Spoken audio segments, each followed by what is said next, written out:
কৃষ্ণচূড়া ঝরাপথে হাঁটবো মোরা একসাথে, এই স্লোগানকে সামনে রেখে আবু শরীফ কামরুজ্জামান ভাইয়ের একটি উদ্যোগ।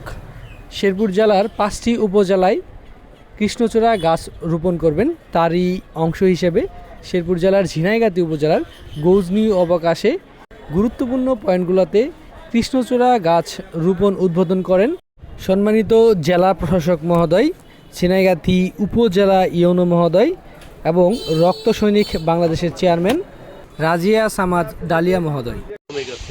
এই গজনীতে আরও অনেক গাছ লাগানোর জায়গা আছে, যেটা আপনারা ফাইন্ড আউট করেছেন এবং আপনারা গাছ লাগাচ্ছেন। আমি শরীর হতে এসেছি, কিন্তু আমাদের মূল উদ্দেশ্য হচ্ছে গাছ আজকে 1000 লাগানো হবে, কিন্তু আগামী 1-2 বছর পরে কতটা গাছ থাকবে, রক্ষণাবেক্ষণটা হচ্ছে সবচেয়ে বড় বিষয়। যদি আমি 2 বছর পরে দেখি যে 1000 গাছই আছে বা কিছু কমে গেলেও বেশিরভাগ আছে, তাহলে কিন্তু আমাদের সফলতা। এবং যে উদ্যোগ আপনারা নিয়েছেন যে ফুল হবে, এইসব টুরিস্ট যারা আসে এরা দেখে আসলে অনেক খুশি হবে। এরকম গাছ তো বাংলাদেশে কোথাও নাই। কি নাম বলেন যেন এটা? এটা আমিও নিজের চোখে দেখে নিই কখনো।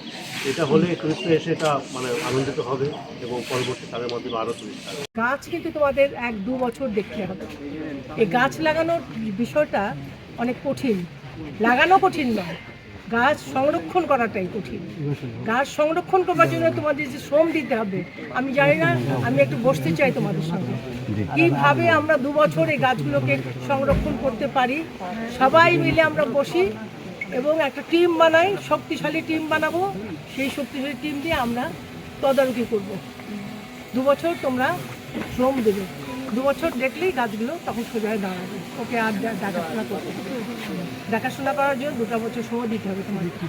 এই টিমটা আমার সঙ্গে একটু বসবে তোমরা কবে? যখন আপনার সুবিধাজনক সময় হবে। আমাকে আমার ফোন নাম্বারটা নিয়ে নিও, রাজুর কাছে আছে।